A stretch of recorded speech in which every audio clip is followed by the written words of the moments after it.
നീ ഇത് എങ്ങോട്ട് പോണു? ഒരുങ്ങി നിൽക്കാൻ പറഞ്ഞിട്ട് ഇപ്പൊ എങ്ങോട്ട് പോകുന്നു? ഓ, അതിനു വേണ്ടിയിട്ടാണ് ഇങ്ങനെ ഒരുങ്ങി കെട്ടി നിൽക്കണത്. എന്നാ സോറി, ഞാൻ ആ കാര്യം അങ്ങ് മറന്നുപോയി. ജേട്ടൻ കുടിച്ചിട്ടുണ്ടല്ലേ?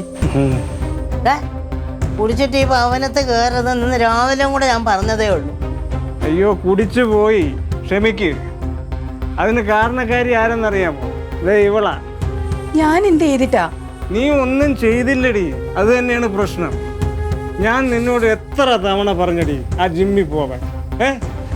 ആ ഡയറ്റൊക്കെ ഒന്ന് എടുക്കാൻ എത്ര നാളായിട്ട് പറഞ്ഞു. അമ്മ കേക്കണം. എന്റെ ഓഫീസിലെ റീജിയണൽ മാനേജറിന്റെ വൈഫ്, അവൾ ഏകദേശം ഇത്ര പൊണ്ണത്തടിച്ചായിരുന്നു. അവള് ജിമ്മിലൊക്കെ പോയിട്ട് ഇപ്പൊ ഈർക്കില് പോലെയാണ് ഇരിക്കണത്. അപ്പം അവളെ തടി കാരണമാണോ നീ കൂടെ കൊണ്ടുപോകായിരുന്നു?